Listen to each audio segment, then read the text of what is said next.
Jamais il va s'arrêter. Essayez d'en trouver un qui reste dans la même position pendant quelques secondes. Et merde.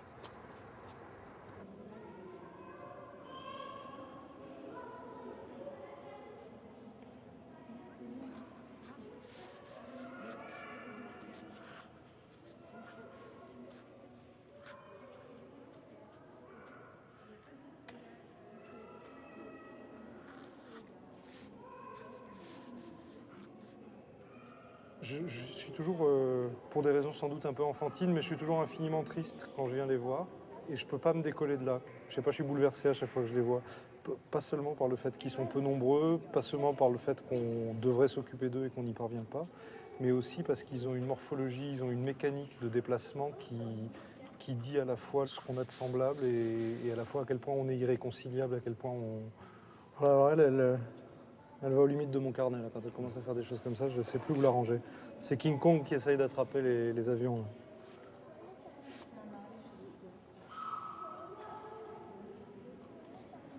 Je fais la vieille qui roupille au-dessus. Avant, il y en avait un tout petit qui sautait, qui dansait, qui rebondissait d'une corde à l'autre. Il était incroyable. Ah merde, c'est son fils. Putain, mais c'est lui qui était bébé alors avant. Ah, c'est incroyable, parce que moi je l'ai vu tout bébé celui-là. Tu sais que c'est son petit garçon. Le très très gros, c'est le petit garçon de la vieille dame. Ah ouais, d'accord. Ah oui, méconnaissable. Il y a maman qui se réveille, qui veut son yaourt. Voilà.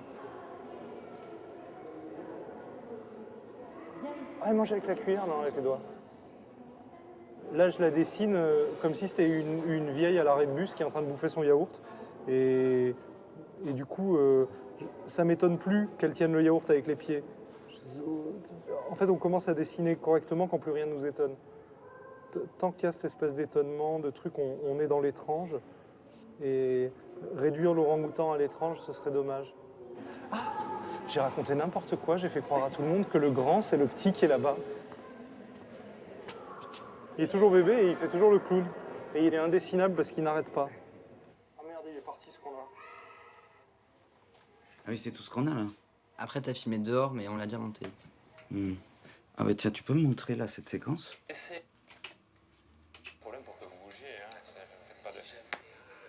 Laissez peut-être dégager votre banc pour pouvoir circuler dessus. Oui. Mathieu? Oui. Il y a monsieur Johan Sfar au téléphone. Johan Soir. Il déteste ça. Oui, il passe le mot. Bonjour Johan. Oui 3h30 du matin? Bah écoutez, oui. Non, ça peut être amusant. Ouais, au revoir.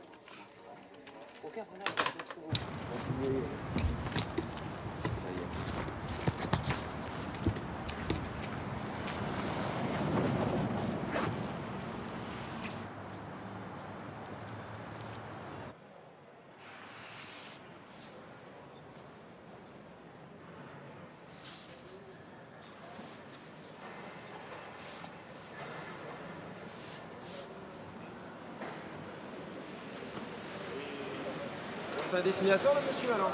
Voilà. C'est joli aussi, avec les grosses dorades. Ah, ça a du caractère, hein. Ah oui, tout à fait, oui. C'est des... Après, il y a des gens qu'on croise au bistrot qui ont la même tente, alors on s'inspire quand on les dessine. Mais c'est très expressif, un poisson. Les couleurs aussi. Oui. Pour vous, c'est bien pour Ah oui. Ah bah le oui, oui. dessin et... Ah bah oui. Moi, je venais quand j'étais étudiant, il y a une quinzaine d'années, les professeurs nous emmenaient ici, au poisson. Alors voilà, je vais reprendre des nouvelles. Bah, c'est sympa, ça. C'est bien.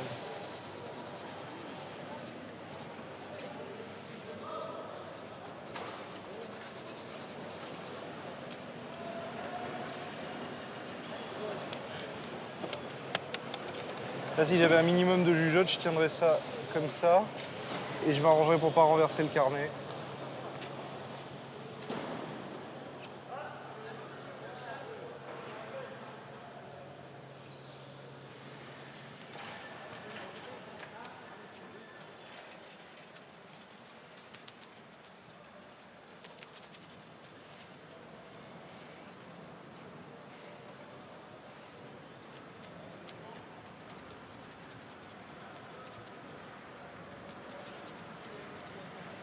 il y a une terreur dans la gueule d'un poisson, il n'y a rien à faire, ils ont toujours l'air d'avoir la trouille.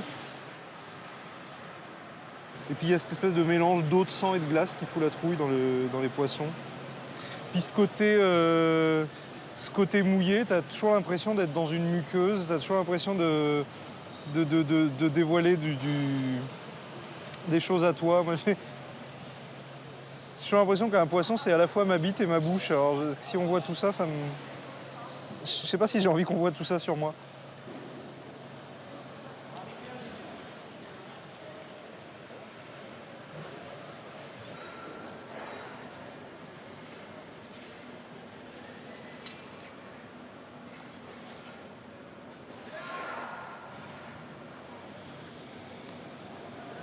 La maladie de Walt Disney, c'est qu'on peut pas s'empêcher de leur coller une expression. Et tu peux pas t'empêcher de te dire est-ce qu'il est content, est-ce qu'il est pas content, alors que bon, bah, il est mort, c'est tout. C'est le mauvais chemin en fait. Le chemin, c'est de réussir à faire la nageoire et l'œil pareil et pas s'intéresser plus à l'œil. Mais tu peux pas s'empêcher de vouloir faire du signe, de vouloir raconter. Une des questions amusantes, c'est jusqu'où j'ai envie d'être docile avec un modèle, même si c'est un thon. On se met à genoux devant le modèle, et il y a un moment où c'est marrant de dire « Oh, je vais plus le regarder, je vais le faire autrement ». Quand on fait des dessins d'après nature comme ça, on n'est jamais content. Et en fait, c'est un très bon support pour le dessin d'imagination parce que ça tombe jamais comme on voudrait, donc on rentre toujours à la maison en se disant oh, bah, j'aurais dû faire ça, j'aurais dû faire ça. Et avec tous ces j'aurais dû, on fait des dessins d'imagination. Bon bah voilà. Ah, bravo. Attendez, moi je vous dessine aussi alors. Ah, il est bon, là. Moi je fais surtout le ton normalement. Hein. Ah, il faut que ça sèche maintenant. Ça. Ouais. Bah oui, off. Ah bon? Off, voilà. Je l'ai fait, il est fini. Faut pas trop les regarder après. On va avoir du mal à sécher, je te dis tout de suite. Alors, ce qui fait pro, c'est le crayon derrière l'oreille. Là tout de suite, hop, le crayon.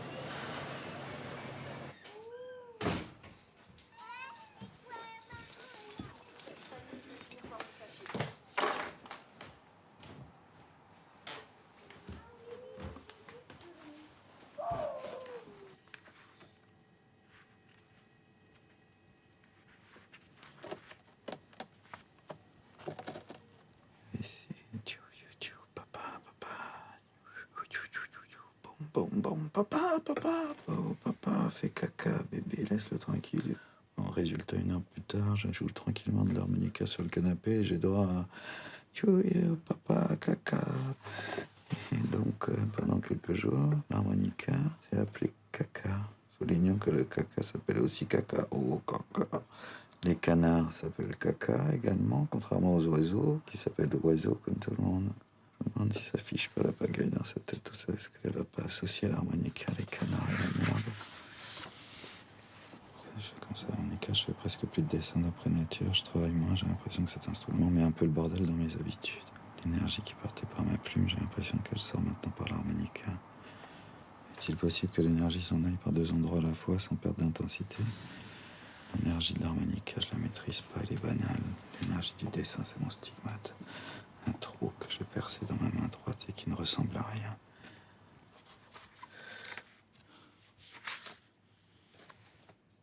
Après 2 jours de journaliste et de signature, on s'autorise enfin à faire un peu la gueule. J'aime pas la fatigue du train, on a toujours l'impression qu'on aurait mieux fait de rester à la maison pour dessiner.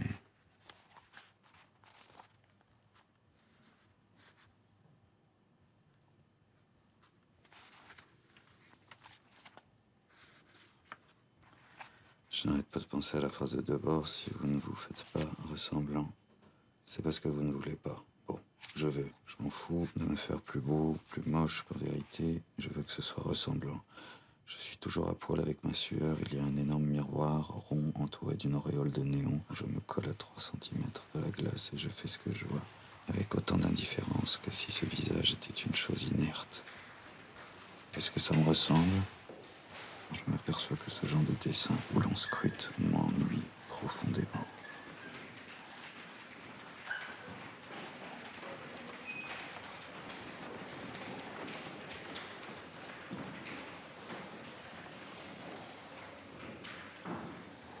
Pour vous chauffer un peu, on va faire une série de dessins rapides. Allez, c'est parti, 1 minute, et on les enchaîne.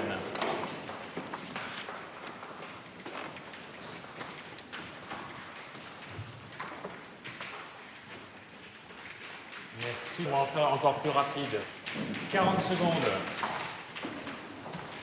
Max, c'est une place. Encore de nouveau 30 secondes, c'est reparti.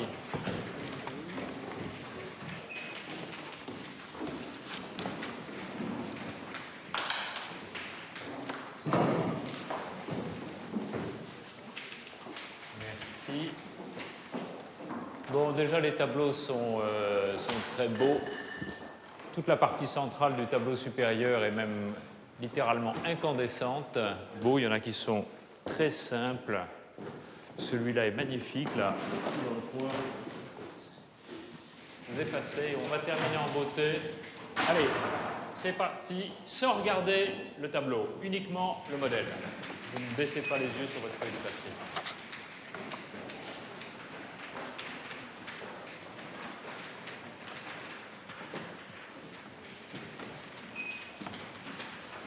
Bon, merci, arrêtez-vous. Bon, il y en a quelques-uns qui sont extraordinaires. Celui-là, avec son grand vide ici, et la main retournée, tout ça, il est d'une très belle adresse.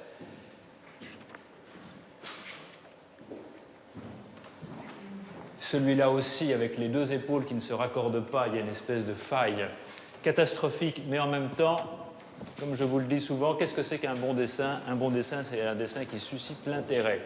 On va faire une pause un peu longue et puis on va placer dedans quelques repères osseux essentiels. Allez, c'est parti. Commencez par regarder et demandez-vous par quoi vous allez commencer.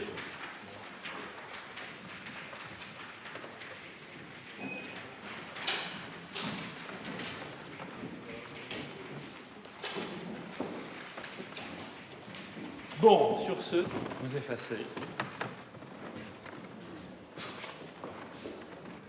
Donc moi, ce que je vous propose, c'est qu'on récupère l'ensemble de la musculature et des nerfs au niveau axillaire. On va suivre le nerf médian, par exemple, comme trame tout au long de cette dissection. Alors, on va faire une incision qui suit la clavicule. Alors, classiquement, quand on opère un plexus brachial, on fait une incision en Z, parce qu'on va récupérer les branches du plexus au niveau des scalènes, ici, des muscles scalènes. Donc, ce qu'on peut faire, c'est peut-être... moi, de mon côté, je dégage l'os.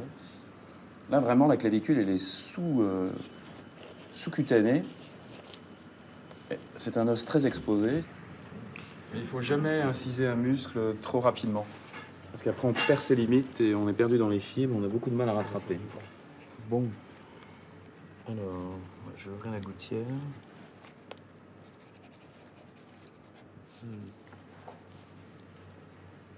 C'est marrant de voir comment votre travail ressemble au dessin parce que vous rendez tout ça intelligible.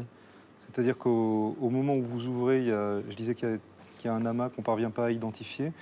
Et là, pour moi, c'est vraiment un dessin que vous êtes en train de faire. C'est-à-dire c'est très curieux. Les choses se découvrent au fur et à mesure. Oui.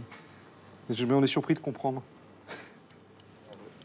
Le plan musculaire antérieur du creux axillaire. Voilà le 4. Puis le 5 qui est un tendon à lui. Là, ils sont ensemble. Si vous le suivez, vous retrouverez, passant à la gouttière, puis trocléolée crânienne médiale. Ah oui, ça c'est ma propre main. Parce qu'il y a cette histoire de... C'est un merdier pas possible, les os de l'avant-bras. Il y a l'histoire de pronation et de supination, c'est-à-dire quand tu prends. Et en fait, je me souviens jamais comment ça se chevauche les os. Donc je me retrouve toujours à les dessiner de manière hyper simple.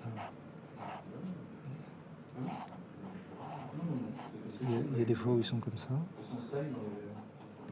Et puis si tu fais ça, hop, ils vont s'écarter. Tu vois, en fait, non, oh merde, je sais pas le faire.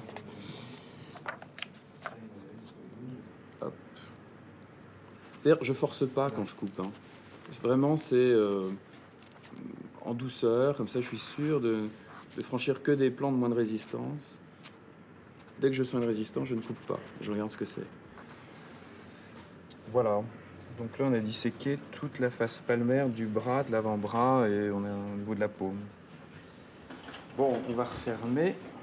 Il nous faut des portes-aiguilles. Ça, c'est des pinces moches. Note à l'intention des dessinateurs qui vont travailler sur le projet de dessin animé. Matériel. Dans la boîte métallique, je pense. Encre de Chine, plume atome, seul qu'on trouve le plus courant dans le commerce. J'utilise également un pinceau en poil de martre.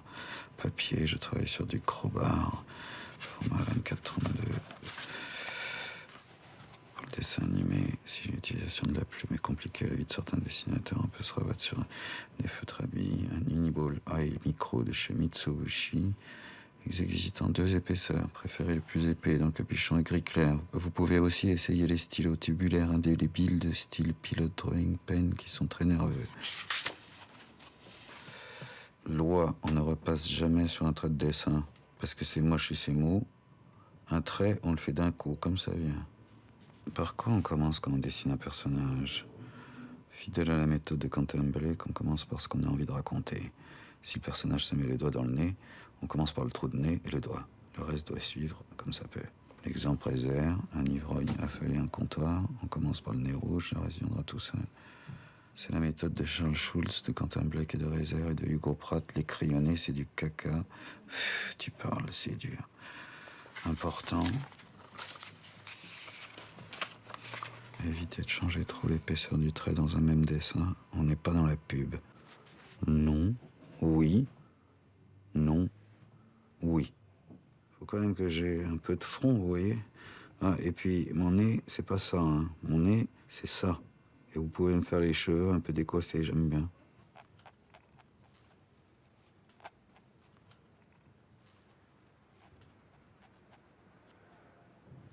Ah ouais, mais là, je lui ai fait un nez d'Astérix. Il faut que je le... qu'il soit plus ashkénaze.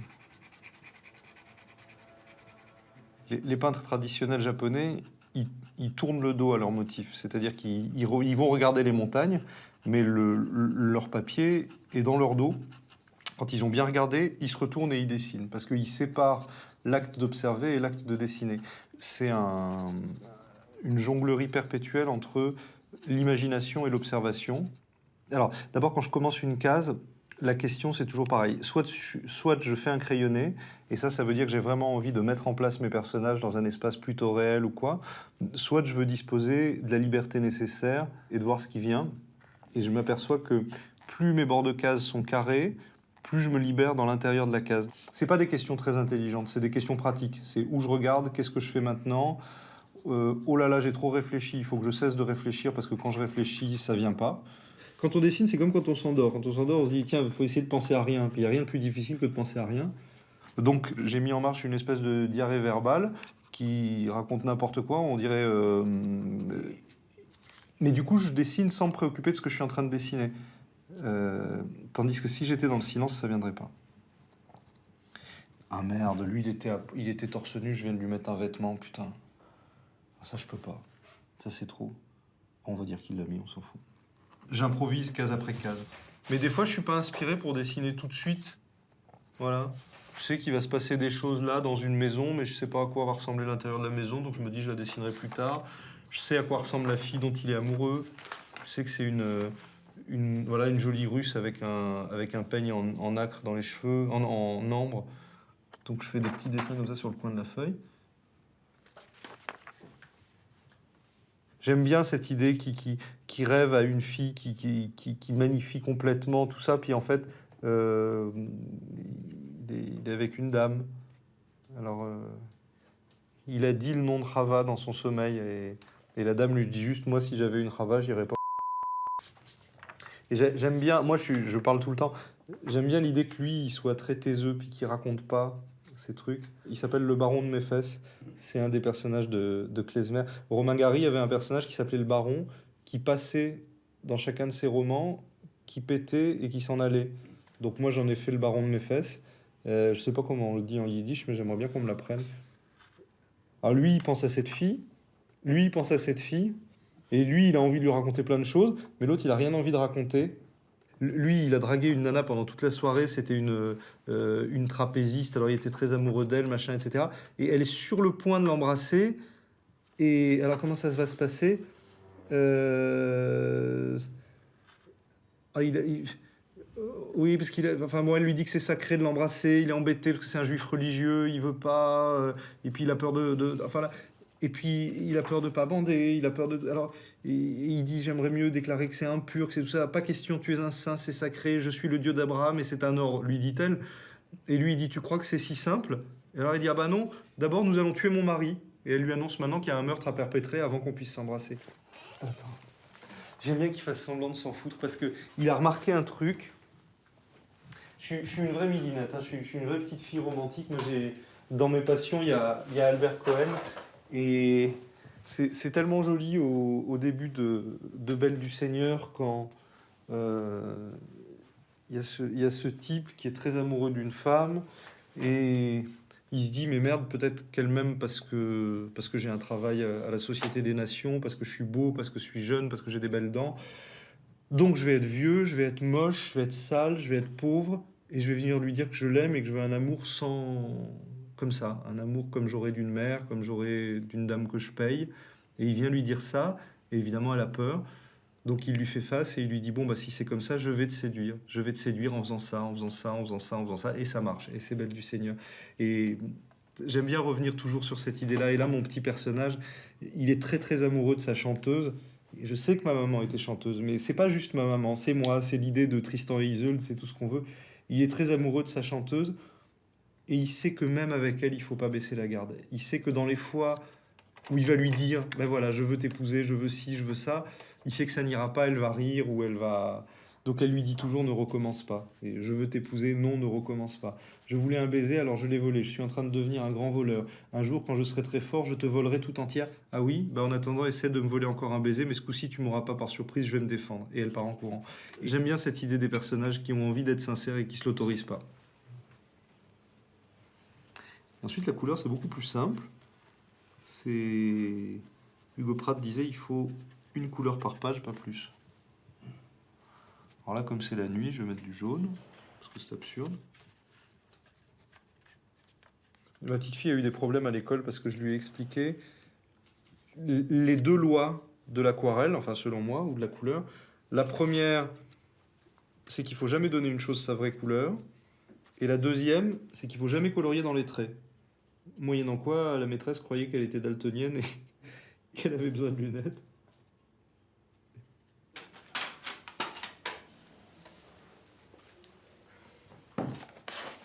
Je pense que j'en ai pris trop, mais parce que je vois toujours trop large. Ah oui, j'en ai pris trop, c'est ridicule. On en prend un comme ça. Voilà, ça va nous faire la journée. Juste le consommation, on décimera après. Hein. Et bon appétit.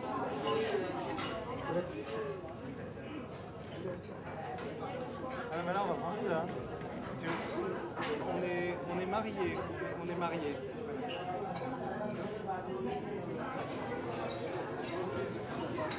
Alors dans un décor comme celui-là, c'est facile de faire croire que la nana là-bas c'est l'héroïne du chat du rabbin. La réalité c'est qu'elle est indienne des Indes, mais on peut faire croire que c'est Zlabia. Zlabia, on va peut-être en avoir au dessert, c'est les pâtisseries au miel et à l'orange, des trucs qu'on fait griller sur une plaque en métal et qui sont le matériau le plus lourd au monde. La dame au fond avec la robe verte, je peux la transformer en Zlabia aussi. Sauf si son mari se met en colère, c'est la seule limite du jeu. Et un truc chez le chat, c'est les... Parce que c'est mon chat, je l'ai à la maison, et il est fou amoureux de ma femme. Et il n'arrête pas de jeter à ma femme des espèces de regards comme ça. Par exemple, elle ne peut pas regarder la télé, le chat lui grimpe dessus, il met sa tête là et il la regarde. Et moi, personne ne m'a jamais regardé comme ça. Et dans le chat du rabbin, ce que j'essaie de capturer à chaque fois, c'est les regards du chat pour sa maîtresse. Ça me rend dingue. J'ose pas regarder parce qu'il y a son mari, je vais pas me faire engueuler.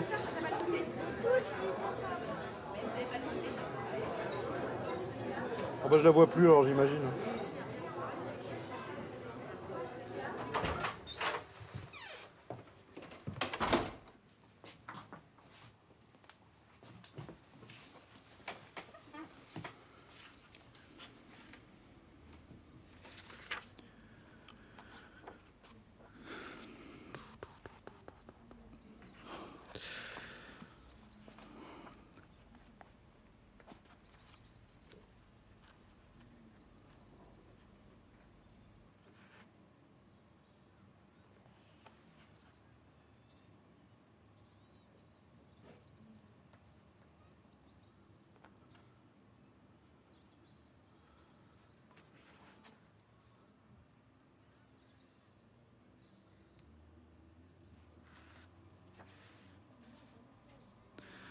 Dans ma famille, on a toujours mis un temps fou à se dire au revoir.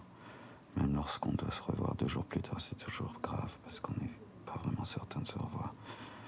Quand je quittais la villa romaine petite, c'était très long, très émouvant. On s'arrachait au jardin d'Éden. Mes grands-parents sortaient dans le chemin pour me faire des signes et moi, je leur faisais au revoir depuis la plage arrière de la voiture de mon père et je pleurais comme une madeleine de ne plus les voir. Ma grand-mère paternelle, c'était aussi tout un cirque. On se faisait des tas de baisers et des bénédictions en espagnol et elle sortait sur le palier de son appartement pour nous jeter des gouttes d'eau, ce qui, dans son langage superstitieux, signifiait que nous reviendrions. Les carnets, paradoxalement, j'aurais tendance à ranger mes carnets du côté de la chanson plutôt qu'avec les bandes dessinées, parce qu'ils relèvent plus du bavardage poétique que du jardinage fétichiste. Ils sont du côté du temps et... quoi ? Et eux aussi sont une conséquence directe de ma paternité. Ils participent activement à mon ancrage dans la réalité.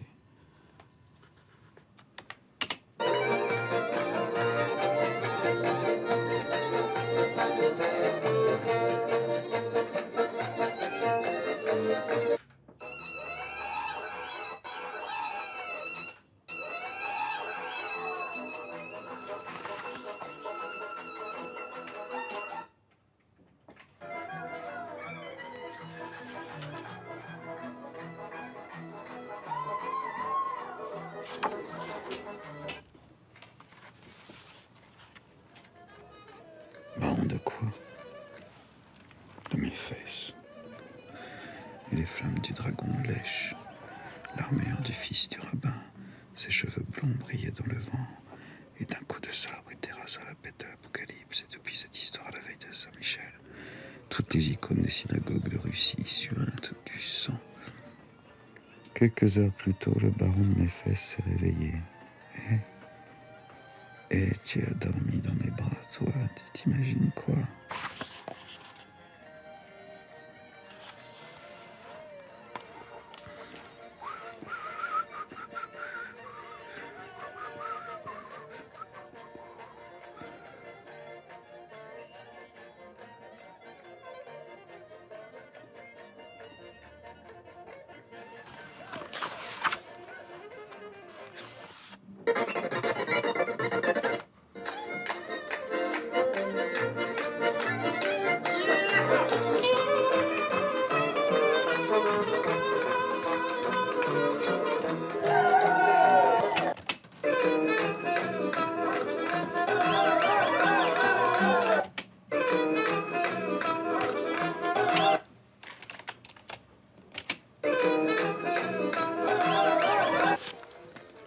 L'idée de faire une bande dessinée musicale m'intéresse énormément parce que la bande dessinée, c'est le monde du silence. Des dessinateurs comme Pratt ou Blutch ou Sampé qui tentent de mettre en scène la musique poussent le lecteur dans les cordes. Ils lui intiment l'ordre de réveiller son imaginaire poétique et de fabriquer de la musique silencieuse pendant sa lecture, comme si les dessins qu'il propose relevaient de l'écriture musicale.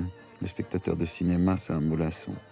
Il n'a qu'à poser ses fesses sur le fauteuil et manger ce qu'on lui donne. Celui qui préfère les bandes dessinées ou le théâtre, lui, c'est un authentique travailleur. Il accepte qu'un seul acteur fasse toutes les voix. Il feint de ne pas voir les coulisses. Il fait crédit au masque qu'on lui agite sous le nez. Il entre dans une succession d'événements dont l'horloge n'est pas le temps du monde. Vraiment, ce client-là, c'est un bon client. Lorsque j'essaie laborieusement d'apprendre une nouvelle chanson klezmer, j'ai l'impression de rallumer un feu. Je regarde les doigts de mon professeur. Ça me rentre dans la tête, le chemin qu'il faut faire sur ma guitare allemande pour ressusciter ces heures juifs. Ça me donne le sentiment de prendre au creux de mes mains des braises presque froides et de souffler dessus avec précaution pour essayer de les faire brûler encore. Et quand la chanson démarre bien, je me dis qu'il y a encore quelque chose de vivant.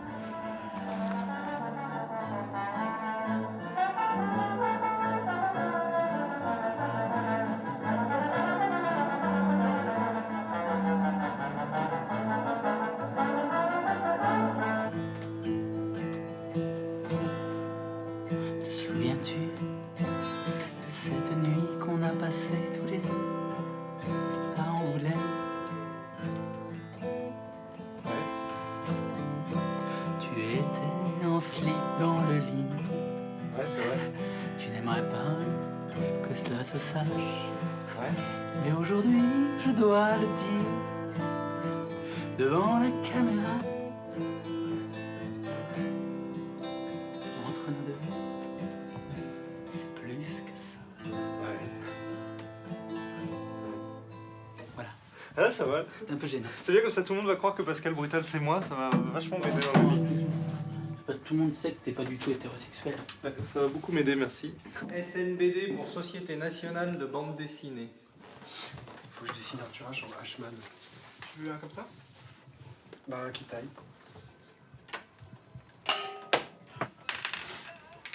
Donc ici, ça s'appelle la Société Nationale de Bande Dessinée. C'est le seul lieu en France où on est habilité à produire une bande dessinée de qualité. Une sorte de sanctuaire. Voilà, c'est un lieu où on travaille dans le recueillement, les testicules loin dans des pierres froides, pour ne pas penser à autre chose qu'à notre labeur. Et dans le plus grand silence, Christophe, Riyad, Mathieu et moi œuvrons pour le beau. Moi, par exemple, je dessine des supermarchés portugais. C'est moins... Et pourquoi tu fais ça? Parce qu'il faut que je raconte une expérience sur les White Stripes. Il y a un livre sur les White Stripes? Sur le rock. Dessine un Mathieu Sapin. Tu vois? Bah non, je suis en train, j'ai du mal. C'est dur à faire, les Mathieu Sapin. Puis je sais pas, toutes mes couleurs sont dégueulasses. Peut-être que c'est parce que je lave jamais mes affaires. Je sais pas, je t'ai dessiné là, on dirait le concours masqué, j'arrive pas à faire une autre couleur qu'une espèce de verdâtre. C'est ignoble. Moi, je suis tout pâle. Puis je t'ai mis un bras de trop. Ça me dérange pas. Bah non, mais les gens vont bien se rendre compte, c'est pas réaliste. Alors Christophe Blin, pourquoi est-ce que quand vous dessinez, vous écartez autant les jambes? Est-ce que cette position détermine chez vous une sorte d'urgence à dessiner? Est-ce que Eh bien, je sais pas si je peux... Eh bien, pour pouvoir être à l'aise. Pour pas les coincer. Les jambes? Voilà. C'est comme ça Christophe à ta table, non? Non, tu sais, il met sa main comme ça. Ouais. Ce qui est beau chez Christophe, c'est qu'il y a un mélange de calme et de tension. En fait, il bouge pas, mais tu sens qu'il y a une espèce de tension créatrice et musculaire. Allez. Mathieu, je flippe, la petite barre de numérisation, elle s'est arrêtée. Ça tourne et en même temps, tu vois, je sais pas ce qui se passe. Qu'est-ce que tu veux que je te mette dans les bras comme créature sexuelle sur mon dessin, Christophe? Ma femme? Voilà. J'ai jamais vu nu ta femme. Non, je peux pas dessiner ta femme nue, ça me gêne. Je me mets moi en fille, ça te va? Presque fini, là, mais bon. Mais tu sais que tu ferais une petite affiche à la peinture en 2 minutes, tout le monde sera encore plus... Mais tu vas finir de m'emmerder un peu, oui. Je m'excuse. Oh, mais il est invraisemblable celui-là. Et sinon, Christophe, tu peux transférer tout ça sur un portable et puis tu l'emmènes au resto? Non mais attends, mais tu vas pas devenir aussi bête que Johan Smart. Qu'est-ce que c'est ces branle-temps là? Moi je t'ai fait 10 affiches depuis, j'ai fait plein d'affiches pour les spectacles de Christophe Blin. C'est pas vrai, non? C'est une dame? Je dirais que c'est quelqu'un de Chaudru. C'est ta belle-mère, Ah, non, Christophe, c'est dans le peut-être carnet? dans un café. Comment ça, ma belle-mère, je dessine pas ma Non, belle-mère? c'est dans un café. Mais non, mais je la connais pas ta belle-mère. Mais non, non, c'est C'est pas une elle. dame. C'est une dame dans un café. C'est une dame. Elle lit un gros livre. Elle est bien? Enfin, je veux dire... Elle est au début du roman. Mais il y a des gens que je mets dans mes bandes dessinées qui sont des vrais gens que j'ai vus dans des cafés. Ça c'est Marjane. Ça c'est Marjane en l'an 2000. Très très beau. Voilà, la différence c'est que Christophe il sait dessiner les gens ressemblants. Puisque moi je les regarde puis je fais toujours une espèce de truc, ça a toujours l'air de petit vampire au bout d'un moment. Regarde comme c'est beau C'est ça. Venise. Ah, je me rappelle, j'étais à Venise. Regarde, ça ressemble à aucune autre Venise. C'est la Venise de Christophe. Ah, bah, Venise. c'est comme ça. Regarde comme c'est beau, Tu vas regarde. avec Venise avec ta femme, tu fais des dessins. Toi. Ah, Parce qu'il avait un ça truc. c'était la dans- femme de Christophe avant, il y a longtemps. Quand il... toujours Oh, la même oui, c'est toujours la même, mais je veux dire, c'était la même avant. Ça c'est le chat de Christophe. Tu vois, à l'époque, t'aurais eu l'idée de faire un truc qui s'appelait le chat du curé. Oh, c'est beau ça. Oh, là, c'est... oh, le chat. Qu'est-ce qui se passe? Rien, on est... Rien. Ah, ça va, ça c'est le chat, parce qu'on n'identifie pas toujours. Tu sais que t'aurais pas fait un truc comme BD, t'aurais pu faire peintre, hein. Ouais, je sais. C'est beaucoup plus classe. J'aime bien ces vieux breaks pourris chargés d'un bordel indéfinissable. Non, tiens, sur lui pas les textes, ils sont ridicules. J'étais jeune quand j'ai écrit ça. Moi, ils sont ridicules, on t'admire. C'est idiot, c'est des textes de mecs qui font des carnets de voyage, c'est complètement ridicule. Non, moi, ce que j'adore, c'est ça. Ça, pour moi, c'est pareil que quand Rembrandt dessine la neige et qui fait des poteaux de loin en loin qui disent l'espace. C'est la même chose. C'est la même manière de jouer l'éloignement, de jouer l'espace. C'est dedans.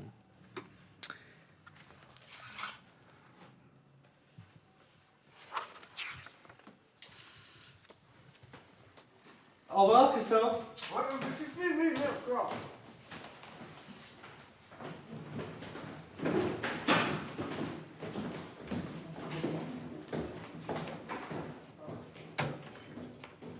Écrase pas le Vélib qui est là.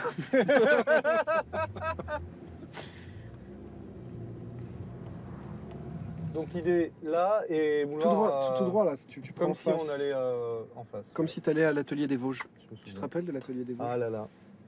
C'était Qu'est-ce pas qu'on mal. était, hein. On était plus jeunes. On était, ouais, On n'avait pas 30 ans. moins. C'est drôle. hein. C'est bizarre de plus être de la même génération que les mecs qui ont 20 ans, ça me... Allez, mais vas-y, bouge. C'est ce qu'on appelle un pré-quadra. Ah bon? Moi, un petit peu plus que toi. Moi, j'ai l'âge de Steve McQueen quand il a joué Bullitt. Moi, ce qui m'ennuie le plus, c'est quand j'ai commencé en BD, je supportais pas tous les mecs qui faisaient des histoires de trentenaires, machin. Ouais, bah maintenant, tu vas faire des histoires de quadragénaires. Ah oui, Et c'est tu ça. vas te C'est taire. ça. Alors tu sais comment je fais pour que ce soit... comment je fais pour faire des histoires qui n'agaceront pas les mecs de 20 ans? Parce que je me disais, mais tu sais, quand je voyais ces trucs-là, je me disais, mais comment les mecs, ils ont plein de fric, il leur arrive plein de choses et tout, en plus ils se plaignent. Si, c'est un peu mon problème, parce que je suis Ah démago. oui, c'est vrai. C'était très joli ce que disait le prof des Beaux-Arts de Boilet. Il disait, si tes parents aiment, c'est que c'est de la merde. Non, moi, quand je serai vieux, je ferai des histoires de vieux cons.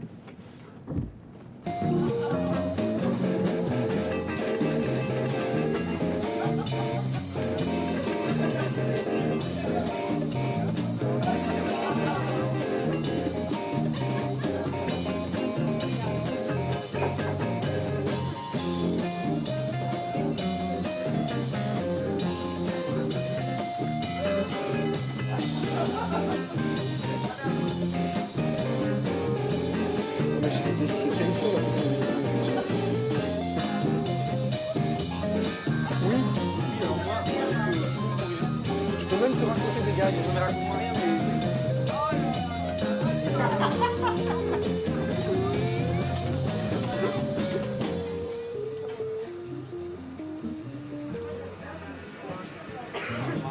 Les dessiner, ils sont loin. Là, je vois même rien. Je vois une demi-fille par là, puis une demi-fille par là. C'est moi ça? Si vous me laissez pas finir le dessin, si je fais un seul trait et que vous me dites c'est moi ça, mais je peux juste jamais le faire.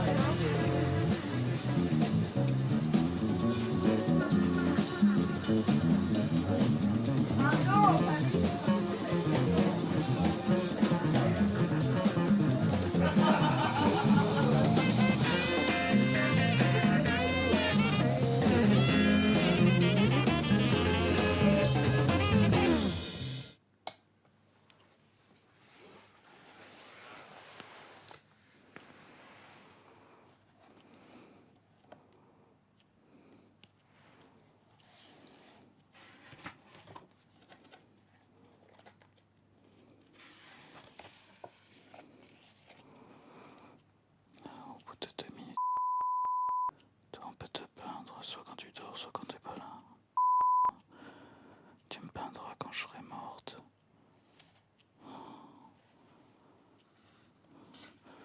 La première fois qu'il l'embrasse, elle a la bouche pleine de salade. 1 minute avant, elle lui a dit « Tu peux mais évite de me prendre pour ». La minute d'encore avant, Pasquine s'embourbait dans un compliment romantique. « Vous êtes la plus ceci, la plus cela. » Et je m'y connais, je suis un artiste. 1 demi-heure plus tôt, ces deux-là ne s'étaient encore jamais adressé la parole. Ils s'étaient pointés à sa table en demandant si elle voulait bien faire le modèle. Elle avait répondu qu'elle était trop riche pour ça, mais que ça ne vous empêche pas de m'inviter à déjeuner. Oui, oui, ça arrive même à Pasquine, ces choses-là. Il faut qu'elle aille fumer à la fenêtre. Elle regarde les étoiles et Pasquine observe son cul. Ça le rend amoureux. C'est difficile d'être juste tendre avec cette fille. Ils se plaisent tellement que dès qu'ils se touchent... Mais juste discuter, on peut pas faire ça, discuter. J'adore ta grosse queue. J'ai envie que tu me foutes des claques. Je t'aime. Mais si je te baisais pas, tu m'aimerais. Si j'avais un accident, qu'on m'enlève les jambes et la queue, voilà, je pourrais plus. Est-ce que tu m'aimerais encore? Tu comprends? Je suis comme une fille qui a pas envie qu'on l'aime, juste pour son cul. Ben là, il faut que tu t'en ailles parce que je vais m'endormir. Je crois que ça me ferait bizarre de m'endormir dans tes bras. Quoi? Je suis pas le genre de mec avec qui on s'endort, c'est ça? Regarde pas comme ça. On dirait que tu vas me tuer. Pasquine dessine très correctement dans le noir, sans distinguer précisément son modèle, sans voir le papier. Il se lève pour dessiner, mais c'est l'occasion de regarder autre chose que le plafond. À quoi pense ce peintre qui a l'air tellement absorbé par son travail? Il se demande si dans cet hôtel on peut avoir des œufs pour le petit déjeuner. Le petit déjeuner n'est pas une si mauvaise motivation pour passer la nuit quelque part. Il dessine pour se consoler. Il aime mieux les dessins que la peinture. Mais ce qui vend, c'est la peinture. Quand il a fini un dessin, il est heureux. Lorsqu'il jette un jus d'aquarelle dessus, il devient carrément prime sautier. Il fait exprès de fermer le carnet quand c'est pas sec, pour ne pas donner trop d'importance au dessin.